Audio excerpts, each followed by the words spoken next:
Welcome. Today we're talking about water leak detection and why it matters. I'm joined by Adam Enns, Senior Account Executive at Integrity Risk Reduction. Hi, Adam. Hi, Thomas. How you doing? I'm great. This is an important subject, and for all sorts of different reasons. Before we dive right in, tell me a bit more about yourself, because you've been involved in this space for a while. Yeah, I've been involved in leak detection systems since about 2021. So, 4 to 5 years now. And I got involved through my uncle, who was the director of building maintenance actually at Baptist Housing. And they had continual leaks in their building. And he finally said there has to be a technology to combat this water damage.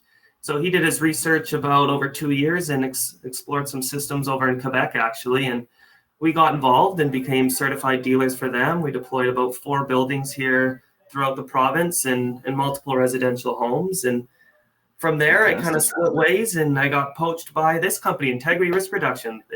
They stem from a parent company, NWI Contracting, and we've had great success so far. We've deployed our system at Verona and King's Landing and Escala, and I think to date we have about $1.378 billion plus of property protected. So fantastic. So those are all Strata communities, and that's who we're here to talk to and about today. Absolutely. And obviously there's a lot of things at play. We've seen over the last several years insurance deductibles and premiums rise. They're starting to soften, thankfully, due to the market cycle. But the majority of claims and losses have been related to water. What's causing these leaks? It stems from so many things, but a lot of it is preventable. And I'll start by saying that it's the dishwashers, it's the fridges, it's the manifolds breaking. And I think there's just such a huge education component behind this, to the fact that people don't know that these systems actually exist. And if they do, they don't know how to deploy them. And so it kind of became a self-serving thing for our contracting side, where a lot of our high wealth clients had major leaks, and they'd actually asked us to explore systems on their behalf. So we started with Honeywell, and then we kind of transitioned over to Yolink that we use now. But they've come from kitchen faucets that have just exploded. That was one of our instances we had where we just installed at a house, actually, and the gentleman went to Italy, called us, said, "Hey, I have water at my house. Can you go check it out?" Installed the system a month before, stopped a major leak as a result of the stem in his faucet breaking. So it can stem from its faucets, its dishwashers. Dishwashers and fridges are for sure culprits number 1 and 2 within the suites. There's absolutely no doubt about that, and we have all the data to track and measure that through our Radius server. But it's also old manifolds that are failing as well. There was a building in Vancouver, I won't name it, but they just flooded out 10 floors about a month ago due to a hot manifold cracking and it being a vacant unit. And of course, with it being a vacant unit, water ran for about 8 hours, went from the 10th floor down to P3. This would have been an absolutely preventable water damage incident with our system. So a lot of it, some of it is negligence as well. I'll say that. I had friends that had gone into a friend of theirs suite, and the neighbor above them ran the bathtub, fell asleep. 10 hours later, $10,000 of damage. So unreal. And the disruption to people's lives can be really substantial, Adam. When you've got a multi-floor leak and incident like that, you could be moving multiple owners out of their homes for weeks or even months, depending on the scale of damage and the scope of repairs. Absolutely. And I don't think that's something you can even put a price on, interrupting people's daily lives. People have kids, people have sporting events, people have vacations. So we want to make sure that we can keep people within their homes at all times. And so that's part of the reason that we have the systems. It's not just a cost thing. It's not just a premium. It's not just a deductible thing. It's peace of mind and a good living experience. Absolutely. And if you can deliver a better living experience and reduce the chance of disruption, that has a positive impact on property values. So absolutely. I think that they kind of go hand in hand. You get a better quality of life, and you're maintaining the value of what is, for most people, their most valuable asset. Absolutely. Talk to us about the technologies that exist now for loss control and leak detection, because they're not the same thing necessarily, but they go hand in hand. What are the options available, and how is it that Integrity Risk Reduction makes those installations? Yeah, I mean the systems exist. There's no doubt about that, and they're starting to pop up more and more. You can buy systems off Amazon. You can buy systems off of Home Depot, and I'm not going to lie to you, they work, but they're not certified, and that's the problem. And we've had a couple meetings even with the city of Vancouver, and in order to try and make sure that we're pushing certified NSF 61 systems into the market, and that's it. And so, I mean, you got the Flow by Moens, you have us, and I'm not going to go out and list all the systems. You can go out and do your own research, but we use a Yolink and a Safe House system. So Safe House is our flow sensor. It is the only dual service Chubb approved leak sensor, or sorry, I should say flow sensor that's out there. If you can find another one, please let us know. We've done our research. We get it milled here locally, and then we ship it down to the States where all the technology gets put in. And that's just on the flow sensor aspect. What does the flow sensor do, Adam, for someone that's not familiar with these technologies? Yeah, where does that absolutely. go and how does that work? For sure. So it, as it says, it detects the flow of water. So this is a running tap. This is a leaky toilet, or a running toilet. And so when we install these, we'll set up an arbitrary number in our system of approximately an hour, because your dishwasher, your washing machine, those will load and unload, but nothing should run more than about 45 minutes. And so we'll set up an arbitrary number, whereas if the water is running for more than an hour, it'll shut down your system. And that's to prevent, it's flow, right? Yeah, I mean, it's preventing against that case where something has gone wrong and you're not there to notice. Absolutely. And our systems are remarkable. We can catch up to 2 ounces a minute. That's 2 shot glasses. It's quite accurate for sure. So, and wow, that's fascinating. So even low flow consistently is enough to trigger this type of system. Literally a trickle. Yeah, if your faucet's trickling, we'll capture it. Great. Yeah. What other components or technologies are out there? Because I have some in my house and they're not flow based, they're sensors. Yeah, so we have kind of two types of sensors that we typically deploy. One is a rope sensor, and the rope sensor is essentially a sensor with a rope, as it says, and we deploy those under the dishwashers, washing machines, fridges, mechanical rooms, all those harder to reach areas, but they can cover a wide surface area. And how those work is if water hits any point on that rope, it'll send a signal to the controller, which sends the signal to the actuator to close the valve, and then send the notification to your application or to your server via text message, via email, however you have it set up, so you'll know exactly where and when that leak occurred. And then our other component is our water leak sensor 4 with the move alert. That's through Yolink. And this one's pretty unique because a lot of the systems out there have an accelerometer built into their sensors. We use a magnetic switch. And so when you pull the sensor off of the magnetic switch, such as behind your toilet or wherever it may be, we'll know exactly when that sensor's been moved. We'll also know exactly when it's put back to its home. And that's important because if your toilet or your kitchen sink or whatever is no longer protected by the sensor, we don't know when that leak's going to happen. And it can happen at any time. I got a 1-year-old child who's crawling around, and he loves to pull that sensor off of the magnetic switch because it beeps and it makes noise and it lights up. And if I didn't have, the application or at least the verbal audio noise from it, knowing it's removed, I would have no idea it's off. And I'd have no idea when to put it back. And it was always at that time when the leak occurs. So that's a very unique feature that we have that I haven't seen any other systems have that I think is very, very important, especially with cleaners as well. A lot of units and buildings have cleaners come in, they'll move it to clean, and then they'll forget to put it back, and you won't know that it's away from its home, essentially. So, that's interesting. So that's a pretty sophisticated use for those that are in a specific location. Absolutely. What happens for potential losses that occur within plumbing systems that are in more common areas? What is this? Is that again flow based, or how would you go about detecting those sorts of leaks? Yeah, for the common areas, like for the public bathrooms and the amenity rooms, we'll deploy the same thing in terms of the sensors with the magnetic switch as well as the rope sensors. Do you want to discuss the plumbing aspect as well? Yeah, let's talk about that too, because there's a lot of plumbing systems that run through walls and down corridors, and eventually some plumbing systems fail. Absolutely. So we have the ability to shut down the whole building within 30 seconds, which is very unique. And Thomas, if you got that one photo of our the riser system there you want to bring up, we can discuss that for a second.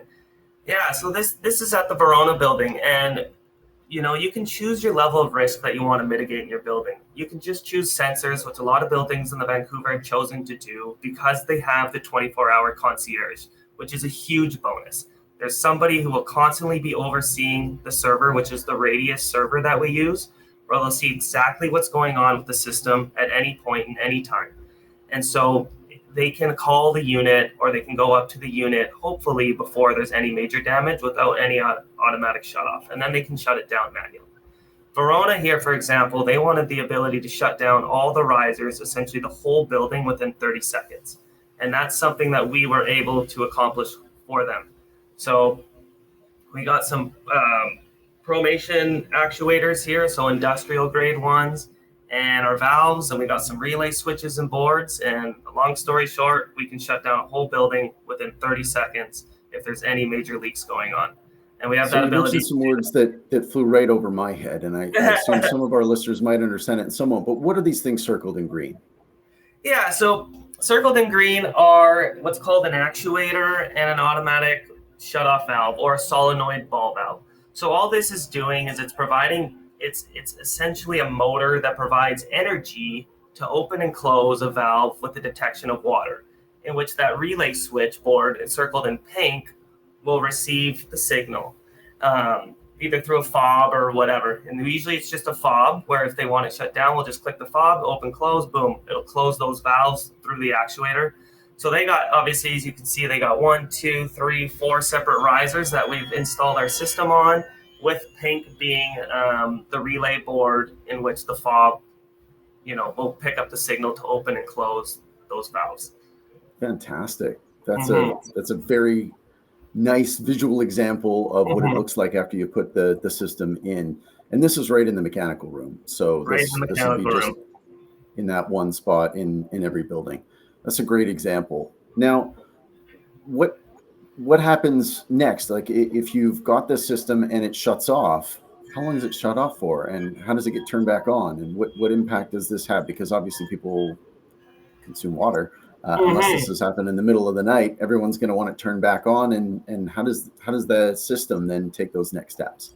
Yeah, the beauty of our system is it's fully customizable. So you can set whatever rules and parameters you want within the server that best suits your needs. So some people don't want their water shutting off right away. They want to give it 5 seconds, 10 seconds, and that's totally fine. You can set that up in your system. As for buildings specifically, through the insurance companies, we'll make sure they shut down right away. Insurance companies will want to see that.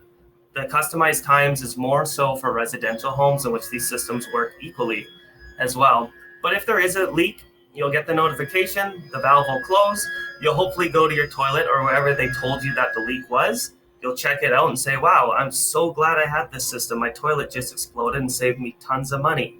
Fix the toilet up, and then you can turn the system back on. You can either use a remote fob, you can go into the app and click a little slider there, in which it will open and close it remotely, or it can be done through the Radius server if you have a full building overlook through it, like that way. So there's plenty of ways to turn it on. You turn it on and off at your own pace. For residential homes, they love them for rentals. If you're away and you got a place down in California, you come home and you say, oh, shoot, I forgot to shut my water off. You can shut your water off right through the app. 2 seconds. It's awesome. And you can turn it on right before you get there. So, I have a home system, an uncertified home system, and it's triggered twice. Once was a slow drip from behind a toilet that was recently installed. And the other one was exterior water that had come in through a little crack in the foundation on a particularly wet day, and I managed to fill that and fix it. And it's really a useful system. So I love it. It gives great peace of mind. And yes, when we're away, easy to hit that button to shut it off, and it happens all automatically from where you are. So I think that they're fantastic. Yeah. There's obviously a lot more complexity when putting something like this into a strata building than into a private residence. Can you talk to us a little bit more about the considerations and the practices for these communities as they're trying to debate the system selection and how to navigate that approval process? Yeah, one thing they definitely want, and we have an upper hand on some other companies, is they want that local support. We are out of Coquitlam. We can be there shortly if there's any problems. We can oversee the system. They don't typically like to entertain the companies, out of Asia or the companies out of America because there's no local support. And so that's been huge for us, and a question that we get asked all the time. The other thing they'll ask is if we're certified. Yes, fully NSF 61 certified, Health Canada, you name it, Intertech certified. We've done it all. Our system's been vetted. And I think I can speak to Chubb on this as well. I mean, we presented at Chubb probably about 3 months ago, and they had said that our system has achieved the most risk mitigation out of any of the systems they've ever seen, and we became Chubb approved. And the reason I bring Chubb up is because Chubb is all high wealth clients, and I'm sure everybody knows that. So if you can become approved by Chubb, it speaks volumes that you really are a legitimate system. To go back to some of the questions that the Stratas are asking, yeah, they all want to know cost, obviously. They all want to know certification. They all want to know insurance. They want to see that local support. And the research, they definitely do. They come at us and they find all the systems. And I think the one thing that we have the upper hand in as well is we're not a Wi-Fi based system. We use what's called LoRaWAN, which is a long-range network. And we only need to deploy one hub per floor. That's it. 900 megahertz, quarter mile open air. These hubs that shoot the signals out to the sensors and send them back to the hubs. Super far, super strong. Our partner and I, we walked probably, if I'm being honest with you, I think we'd walked about 4 blocks and we were still able to pick up the sensor, the door sensor we had as we walked and send the signal back to the hub. It's super far. And wow. It's fully wireless, so we don't have to break through any walls or anything like that, which also helps. And we have the ability to have our own standalone system through 4G. So we actually have a 4G backhaul in one of our hubs to allow it to use cellular. And a lot of people love that, to make sure it's a standalone, separate system, not tied to any of their Wi-Fi or anything like that. So you've sent me another picture of an in-unit installation. Maybe you can tell us, and I'll pull that up now, what are we looking at here, and how does this connect to there potentially being another system in the building? Yeah, so you'll see there that black thing there with the green light on it. That's called the controller. That's what provides power to the actuator, which is the kind of grayish box there with the blue circle on it. And that's what provides the power for that actuator to close and open the valve. And we got a couple options with that with the controller. You can have battery and direct power, or you can have just direct power.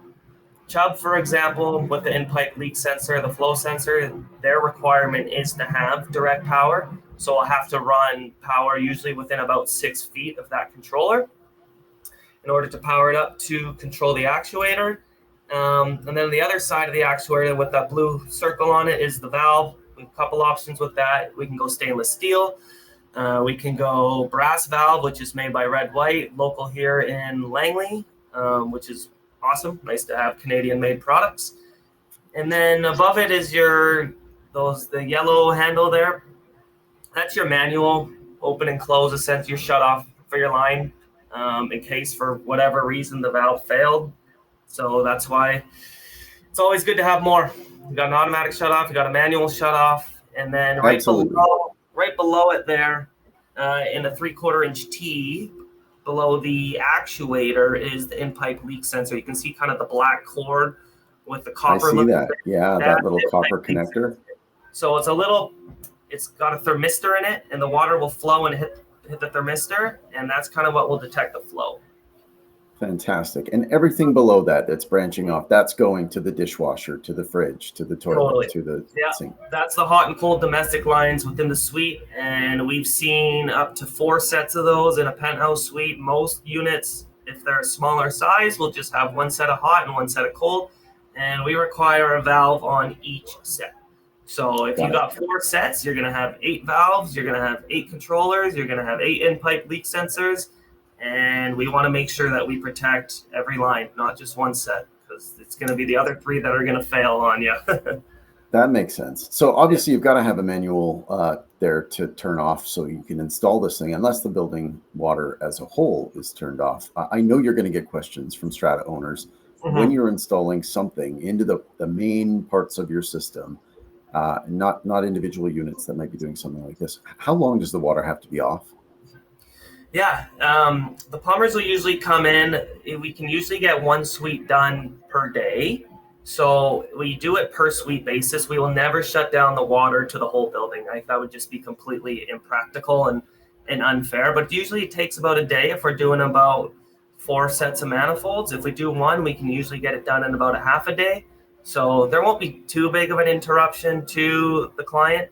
And obviously we schedule that way in advance so people know and they're well aware as to when that's going to happen. So they can plan ahead. They can fill their bathtub. They can fill their sinks. They can go to a friend's house. They can do whatever they need to do to make sure they have water. Yeah. Easy to work around something that's planned in advance, which is great. When you're doing something with the risers, like the one in the mechanical room, can you do them individually, or how does that work? Yeah, the riser ones we do individually. You can choose which ones you want to do. If you have a problem riser, for example, one that's continually leaking, I'll transition quickly into Leak Shield. I think it's a great time for this. So Leak Shield is a company of Toronto in which we just became their official distributors, and they use what's called a sodium silicate compound that they'll pump through the risers, or where the water, the main entry point for the water to the building. So the sodium silicate will get pumped through the whole building. It'll create a hard, thin ceramic layer. And long story short, no more pinhole leaks. It's a pretty amazing technology, super safe to drink. One of the buildings they did, the copper level reduced by almost 900%, which is quite phenomenal because you don't want to be drinking copper, you don't want to be drinking lead, you don't want to be drinking iron. And with no more pinhole leaks for the longevity of the system also means no more replumb. There is a huge ROI value behind that. Replums are expensive. So if you don't have to do one and you can just use Leak Shield, which is sodium silicate, great. You'll save a lot of money. Sodium silicate. Obviously, you don't want to be drinking copper. Do you want to be drinking sodium silicate? Super safe in your fruits, in your vegetables. Go look at your Sensodyne toothpaste that you use. It's all in there. You actually need silicate to live. And okay, so that one's not bad. There are other products out there that we've heard of, Adam. Like, what are they putting into the pipes? Yeah, so the other systems that are out there, which would be direct competition to us, is high tech, and it's a system that also works. There's been great reviews behind it. We try to personally stay away from using polyphosphates. There's a couple of reasons behind that. It actually promotes algae blooms in the environment if it doesn't get properly filtered out on the back end, as well as it descales pipes. So all that crud that's in your pipe will essentially fall into your water system, and you'll now be drinking it on the back end. So whereas Leak Shield encapsulates, high tech will descale. And so you pick your poison, you do your research. I'm not here to tell you what system's best, but I would just advise people to do their research, look up polyphosphates.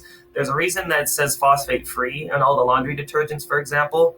It's not something you particularly want to be exposed to.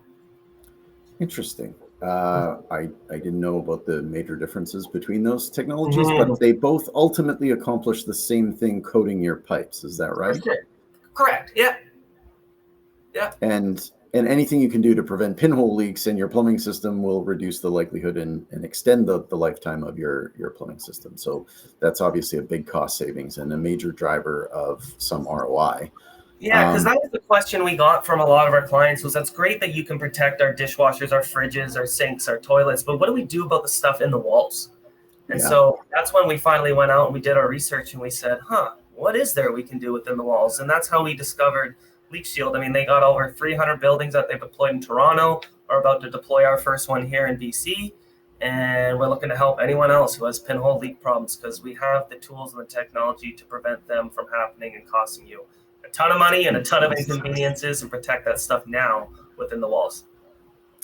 So a couple of double whammies hit over the last several years. You had these rising insurance premiums and deductibles for the Strata corporations, and that meant that if there was a water loss that originated from your unit, you would be potentially responsible for the Strata's deductible, which may have gone from $10,000 to $250,000, $500,000. There was a building that had $1 million water deductible.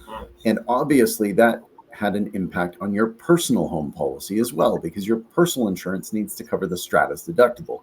And this meant that there were really excessive costs. So systems like this will drop your water deductible and your premiums because you're less of a risk to those insurance brokers and carriers. Is that right? That's correct. Yeah, our whole goal is to mitigate risk. And so with that, we deploy in phases. So we have our first phase would be just a deployment of sensors, as I said, which some of the buildings with the 24-hour concierge love because they'll know that something's going on. Our second phase is the sensors with the automatic shutoff valve. It'll shut everything down. You're good to go. That is a BFL flow guard requirement in which we've partnered with as well. I'll come back to that. Our third phase is the sensors, the valves, and the in-pipe leak sensor, which is the flow sensor. And we're never going to lie. We're never going to say we're going to cover 100% of water damage. That would just be a lie on our part. It's massive mitigation, though. And I mean, that's what we have here at the bottom, right? Without a system, you're reliant on, first of all, somebody detecting and reporting it physically. Then you've got to have someone respond to it, because if this is happening from a plumbing leak in the walls and not from your toilet or your dishwasher, then you're not going to be able to prevent it. You've got to then have somebody physically come in and shut off the water. And then you're dealing with, what is going to be, well, what did you mention there? A 10-story. I mean, I don't even want to think about the cost of that type of water loss. And we've seen lots of them in Vancouver. And those are major dollars and massive disruption. With a system like this, you still could have water escape, but it will obviously be far less in its volume. You'll be able to contain the loss and dramatically reduce the impact and disruption on people's lives, as well as the cost. Yeah, absolutely. And I mean, to speak back to the premiums and deductibles, as Thomas said, they are continually rising. Yes, it's softening a little bit, but they are rising. I mean, and with every water damage claim, you're looking at anywhere from usually about 15 to 30% increase in your premiums and deductibles, which is huge. And these $1 million water damage deductibles do exist. I didn't think they could get that high. They do exist. I just met with the building yesterday, and they just got down to 500,000 from 750. Remarkable numbers. Should never get that high. And so that's why we partnered with the buildings we partnered with. They've run into problems with their premiums and deductibles and said, how do we stop this? And so thankfully through BFL FlowGuard, as I mentioned before, we are an approved vendor and approved system through them in which they offer a 10% reduction in the premiums and deductibles and rate credits. And then we've also partnered with Chubb, in which Chubb is offering an 8% discount. And so one of the buildings we did was the King's Landing building, and it was a no-brainer for them because they saved 10% on the building insurance policy, which was huge for them. And then they also saved an 8% on the individual policy. So they kind of double dipped in their savings. And so that's fantastic. Yeah, and when we do these ROI analysis too for buildings, we're seeing anywhere from 2.5 to 4.5 years to pay back the system when you're doing leak shield and you're doing the leak detection system. It's quite remarkable, and that's millions of dollars you can now put elsewhere in your building, whether it be the building envelope or a membrane project or whatever it might be, to reinvest back into your strata or your building. And these are numbers that are accurate. The first thing we tell people is, tell us if our numbers aren't accurate. We'll happily switch them out for you and get you a new calculation. And this is based off the capital cost of the project. This is based off the savings on the premiums and the deductibles. This is based off of the equity saving or the equity enhancement. This is based off of average cost of a leak in which we'll save. And so it spits out a number to us. And we're seeing about 2.5 to 4.5 years to pay back a whole system for a building. It's remarkable. So I'll speak on this slide that's in front of us here. This is the Verona building. And as you can see there, their deductible rose from $50,000 to $500,000 per year. And that's when we got a hold of them based on our contracting side that was doing some work in the building. And they had pretty well called out to us and said, help. And thankfully, we had the technology to do so. So we brought them back down from $500,000 to $250,000 deductible. And eventually, they negotiated down to $250,000. My apologies. And their premium had increased by $90,000. And so the residents were required, as it says on there, to obtain $1,000, an extra $1,000 per year on their personal policies for the new $250,000 deductible. because if it gets high enough, you have to get an individual policy on your insurance, and you got to get all this extra coverage. And so we came in and we brought them back down to 75,000. Their premium reductions dropped down by 80,000 a year, and the owner's deductible policy no longer required a saving. Was no longer required, so we saved them 173,000, and that kind of came from $1,000 per unit at 173 units. And so Wow. major savings to be had with a system like these. It's not, but I always say it's not just the money, as we talked earlier, it's the peace of mind and equity Absolutely. behind it. Because I always say this: if you're looking to buy a building and your building has a leak detection system in it, but the other building does not, I think it's pretty safe to say which building you may be looking to buy a unit in. You want the peace of mind that your building's protected against water damage. And these systems are only as good as, having it. I always say if you have it in your unit, it's so great for you and the person below you. And that's about it. Because if the person above you doesn't have a system, they're still flooding down into your unit and there's nothing you can do about it. So that's why our recommendation is always to do the whole building and not just individual units. We'll happily do a unit, no problem, if that's what somebody wants. If they have a vacation home or it's a rental or whatever it may be. But we always recommend doing the whole building. So yeah, Verona chose to do the whole building. They were our first case study, and this is essentially what we, had presented to Chubb as well. And they said, "Wow, that's pretty amazing." And they don't entertain a lot of systems or a lot of meetings, even for that matter. That's fantastic. That's a great case study. Obviously, this is something that more and more buildings are adopting. You mentioned BFL and their FlowGuard program. Paul Murcutt will join us in a couple of weeks to talk about other strategies to mitigate losses and get better terms on your insurance policies, which is fantastic. And obviously, this is a big part of it. So good for you guys for being a leader in that space and for helping everyone with their personal lines coverage as well. I think that's a huge win. Adam, I'm going to switch to a few questions that we've got. So one, you've touched on, it's how long water needs to be off. It sounds like that can be as little as a few hours within a day if you're looking at an individual unit. And how long would it take start to finish to do a whole building if it was 50 units? Yeah, great question. If whole building for 50 units, man, it's hard to really come up with a number for that, because it all depends on the number of water sources, the number of manifolds, all that kind of stuff. But if I had to arbitrarily say one, I mean, we did one townhouse unit in which we did sensors with the valve, with the in-pipe leak sensor. We did that in about 4 hours. Amazing. So we 50 units. Depending on complexity, you could be looking at days to a couple of weeks to do the whole building if they were being done individually. 50 units, we'd be looking at probably one unit a day, I think is very realistic. And so let's just say 2 months with, you're going to run into problems. You're going to run into homeowners that aren't home, even though they said they would be home. So you can't access them. Stuff like that's going to happen. So I think realistically, yeah, I would spit out a number of 2 months, 60 days for 50 units, I think would be very accurate. Okay. And in terms of costs, what is the average cost per unit? Yeah, so as I mentioned, there are variables. Yeah, for sure. Yeah, so the number rises with the more water sources, means more sensors, which means added time, added deployment, added plumbing time, added electrical time. To give the number, though, you're probably looking at anywhere from 2,000 to 8,000 per unit, and that's based on the number of manifolds. That's based off the number of sensors, based off a number of factors. But I want to clarify too. That's not just the cost of the system. If for the sensors alone, if you want to do sensors alone, easily under $1,000, no problem. We'll come in there and get that done. The reason the cost adds up is because obviously plumbers, you got electricians, you got a deployment team, all that kind of stuff. So if you want to, it just depends on the size of the unit.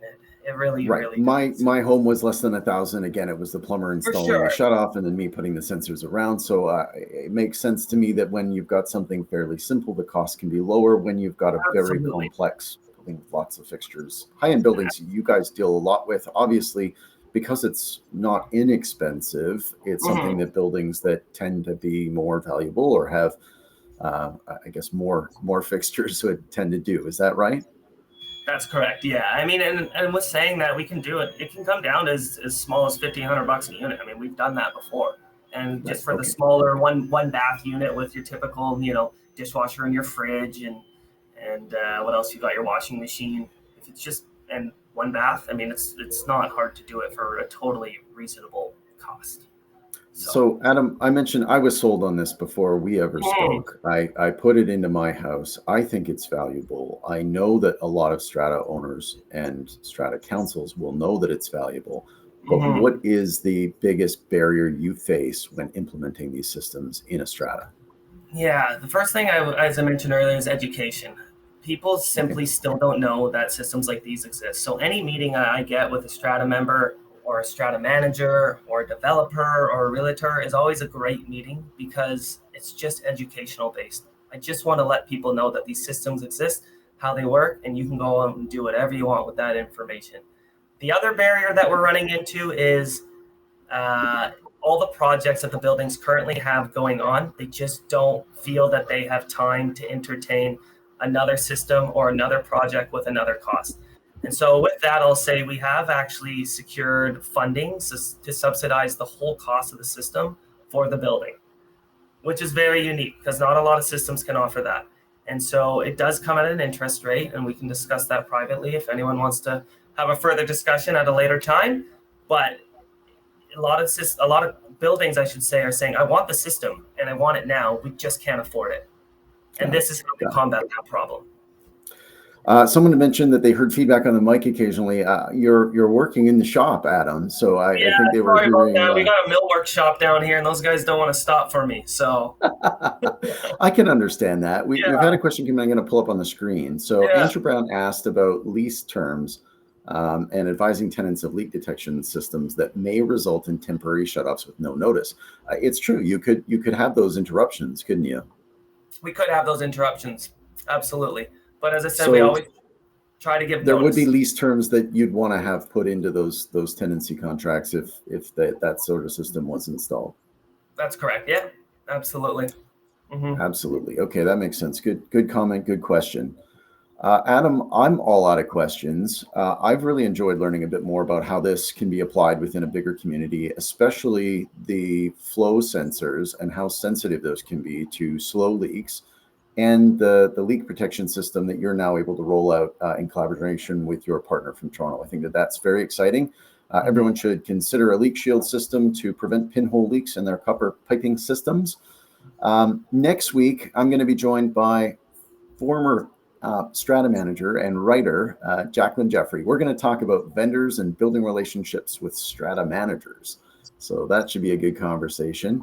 Adam, I hope we'll have you back. Thanks for joining us today. Absolutely. Appreciate your time, Thomas.